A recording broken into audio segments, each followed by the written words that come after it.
Je me tiens là, sur le sol boueux de la jungle amazonienne, regardant les débris fumants de l'avion. J'entends les cris des autres survivants, mais tout semble lointain. Mon cœur bat à tout rompre. Comment ai-je pu en arriver là? Je suis Max, un étudiant en biologie de 22 ans, sans aucune expérience de survie. En l'espace de quelques heures, je suis passé d'un simple touriste à un survivant. La réalité me frappe comme une claque. Parmi les autres passagers, il y a Sarah, une infirmière de 30 ans qui essaie de garder son calme et de réconforter ceux qui sont blessés. Ensuite, il y a Paul, un homme d'affaires au tempérament colérique, qui semble déjà chercher un coupable. Et enfin, Claire, une backpackeuse aguerrie, qui a déjà parcouru le monde. Nous formons un groupe hétéroclite, et l'urgence de notre situation commence à nous frapper. La nuit tombe rapidement, et l'obscurité de la jungle est écrasante. Des bruits étranges résonnent autour de nous, des cris d'animaux, des bruits de branches cassées. J'essaie de me convaincre que ce n'est rien. Mais quand un cri perçant retentit, je sens un frisson d'angoisse. Nous rassemblons nos forces et allumons un feu avec des débris de l'avion. La chaleur nous réconforte, mais les ombres dansent autour de nous. Le lendemain matin, la panique se transforme en nécessité. Nous devons trouver de la nourriture. Claire nous guide dans la jungle. Elle connaît quelques plantes comestibles. Je regarde avec fascination et peur alors qu'elle choisit des baies, expliquant lesquelles sont comestibles. Mais mon esprit est partagé entre l'admiration et la peur des serpents et des insectes venimeux. À mesure que les jours passent, la nourriture se fait rare. Paul commence à s'énerver contre Claire pour son choix de baies.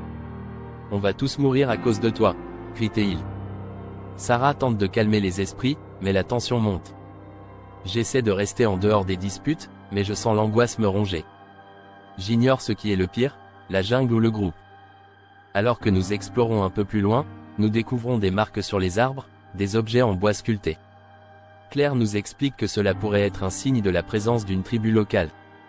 Mon cœur se serre. Que vont-ils penser de nous? Le groupe commence à paniquer, et je me rends compte que la jungle n'est pas seulement un environnement hostile, mais un territoire dangereux. Cette nuit-là, un cri sauvage retentit près de notre camp. Tout le monde est éveillé, les yeux écarquillés de peur. Des ombres se dessinent dans la lumière du feu. Je suis paralysé, incapable de bouger. Sarah tente de rassurer tout le monde, mais je sens que la peur s'infiltre lentement dans notre groupe. Paul suggère de se séparer pour explorer. Cela me semble terrifiant. Alors que les tensions atteignent leur paroxysme, Paul décide de quitter le groupe. Il prétend vouloir chercher de l'aide. J'essaie de le dissuader, mais il est déterminé. « Restez ici si vous voulez, je vais m'en sortir seul. » Ces mots résonnent dans ma tête. Les décisions irréfléchies peuvent coûter cher ici. Je suis pris entre le besoin de rester ensemble et la crainte de ce qui peut arriver. Le lendemain, nous recevons la nouvelle que Paul a disparu. L'angoisse s'empare de nous. Claire et Sarah veulent partir à sa recherche, mais je les arrête. J'ai un mauvais pressentiment. Peu après, nous entendons des cris et des coups de feu au loin. Je frémis. Qui sont ces gens? Nous devons être prudents. L'idée d'une tribu hostile commence à devenir une réalité.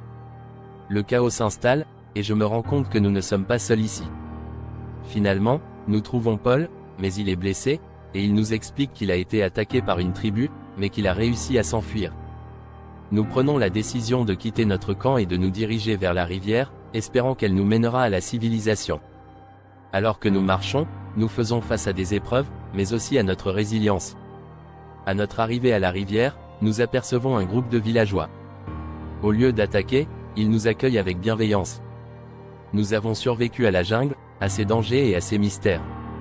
Ensemble, nous partageons nos histoires, et je comprends que, même dans la peur, l'humanité peut briller. L'avion s'est écrasé, mais cela nous a tous unis d'une manière inattendue.